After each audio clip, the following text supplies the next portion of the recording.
Hello and welcome to Legacy Jewelry's video log of pearls. We will be talking about some random information and care, going over the history and lore, talking about the difference between natural and cultured pearls, the different value factors, types of pearls, treatments that pearls may receive, the culturing of pearls and how to take care of them. So, since the dawn of human culture, counted among the most beautiful and magical gems, early hunters and gatherers probably discovered pearls during their search for food. In the ancient world, pearls had the greatest value of all material things. For centuries, people in Asia believed that pearls began with drops of divine moisture that fell from the dragons in the sky. When the drops land in seashells and are nourished by moonbeams, they grow into pearls. Due to their appearance and origin, pearls have always been associated with the moon and water. From these natural links, they grew to symbolize purity and love. Today, we typically know them mostly for the birth months that they represent and wedding anniversaries. So pearl, along with alexandrite and moonstone, are for June and can be used to provide gifts for the 3rd and 30th wedding anniversary. So natural versus cultured. Natural pearls are produced by about 24 kinds of mollusks, including certain oysters and mussels and other shellfish, without any type of human help. Cultured pearls combine nature's creativity with human influence in science. Today, most all pearls are cultured. And we'll talk a little bit more about that in later sections. So unlike most of the other gemstones that we've discussed about the 4Cs, pearls have many other factors that influence their value. So first of all is going to be size, which is measured in millimeters, and it's going to depend largely on the type. So fine pearls near the top of the size range for their type command premium prices. Shape, the main categories are spherical, which is like round or near round, symmetrical, so oval, button, or drop, baroque, which is irregular, but round pearls are probably the most sought after and generally most expensive. Color, traditionally thought of as white, but covers a wide range. Besides basic body color, may also include a blush-like overtone and an iridescent effect known as orient. Luster is going to be the sharpness of light reflections from the pearl's surface. Different types of pearls have different potentials, but luster is always a critical element of its beauty. Surface is the freedom of blemishes such as bumps and spots, scratches. Almost all pearls have some of these characteristics, and less unsightly or threatening to the integrity of the piece, they're usually considered acceptable. Nacre is the thickness of the pearl's coating. Lasting beauty and value depend on this hidden factor. So you may, be wondering if you have natural pearls or if they're faux pearls. This is one thing that's almost impossible to tell without very specific gemological equipment.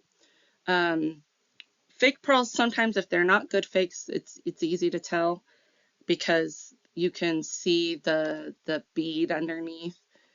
But if it's a good fake, really the only way to tell if a pearl is natural is through X-ray, which is done at the Gemological Institute of America. The final factor is matching. So, if you're looking for a set of earrings, a key, or even a necklace, a key consideration is going to be, do the pearls look alike in size, color, and other aspects of their appearance? So these are the different types of pearls. The first on the list here is the Akoya. These are probably the most popular and familiar pearls. They're produced mainly along the coast of Japan and China, and they range between 4 to 8 millimeters. They're typically either round or near round and are either white or cream, but they can come in other colors such as pink, yellow, blue, gray. Common overtones are rose, like a pinkish color, and green. And the luster can be almost mirror-like.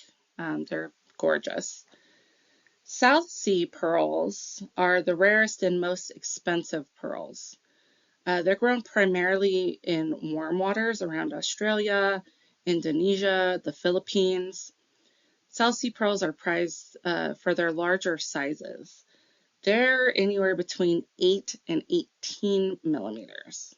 The shapes often are circled with parallel ridges, and the colors can range between white and cream to a silver gray, golden yellow, rose pink, or even like a peacock blue. Overtones include rose, green, and blue, and the luster tends to be more satiny rather than a high gloss. Tahitian pearls, which are my particular favorite, are probably the most exotic looking pearls and come from the islands of the French Polynesia. The Cook Islands, which belong to New Zealand, are another source. They have some of the same size range as the South Sea cultured pearls, and our circled shapes are common.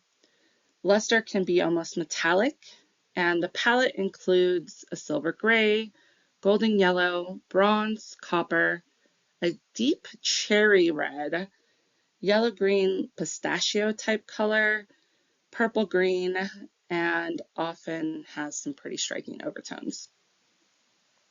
Freshwater pearls are the most affordable cultured pearls. These offer a wide assortment of sizes and shapes, and natural as well as treated colors. And they can be found in streams, rivers, lakes.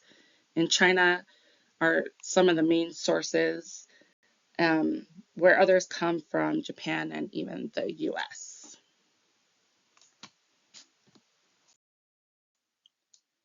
Treatment for pearls does vary whether it is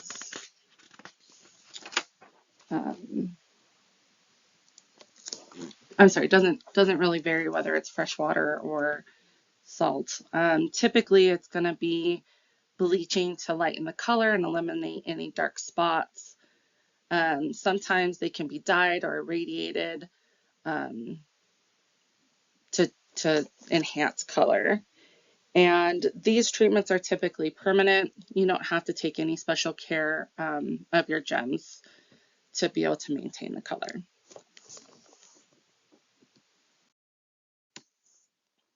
They are classified as an organic gem.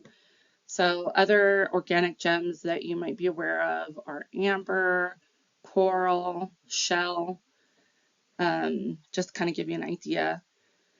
The Akoya, South Sea, and Tahitian pearls consist of a shell bead nucleus coated with nacre. The nacre is secreted by the mollusk and is mainly composed of microscopic calcium carbide crystals. The nucleus accounts for most of the size and weight, but the nacre is what gives it its beauty.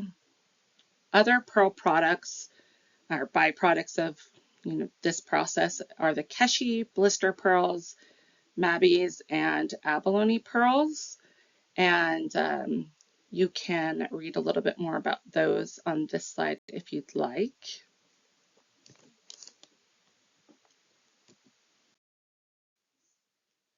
culturing pearls, you're going to find that natural pearl formation typically occurs when an irritant enters the mollusk's shell and becomes coated with the nacre. The coating protects the animal and creates pearls' distinctive beauty. Natural pearls were once found around the world, but now they have almost disappeared due to overfishing and pollution. So pearl culturing has kind of taken over in its place. And that happens usually when raising oysters or mussels until they're old enough to produce pearls, and then a surgical procedure known as nucleation occurs. And this is done in the Akoya Salcean Tahitian oysters, where they implant a bead along with a piece of mantle tissue from another oyster. The mantle is the organ that lines the mollusk shell and envelops its body. The freshwater mussels are nucleated only with the mantle tissue. Whatever its form, the nucleus acts as an artificial irritant that stimulates the nacre secretion and pearl formation. After nucleation, mollusks are then returned to water and tended to for about 2 years, and then the pearls are harvested.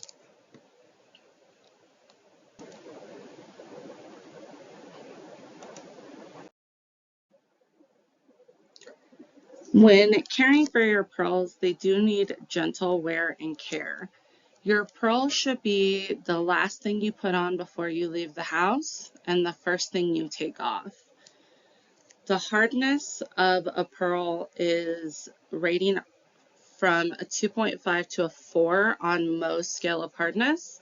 They have a very low scratch resistancy. They're usually pretty resistant to breaking, but the nacre can be chipped and broken fairly easy. As far as stability, if dyed, the color can eventually fade, and the nacre may also develop cracks as a result of age or exposure to dry conditions or intense light. All pearls are easily attacked by even mild acids and many household chemicals, including solvents, cleaners, alcohol, and yes, ladies, cosmetics. So, when we're cleaning our beautiful pearls, we never want to use just any liquid cleaner. We do have a delicate solution that we sell at Legacy that is safe for pearls, but you still don't want to completely submerge any necklaces or anything in that liquid solution. You never want to put it into an ultrasonic machine. And typically for routine cleaning, you just want to wipe them down with a soft cloth after wear.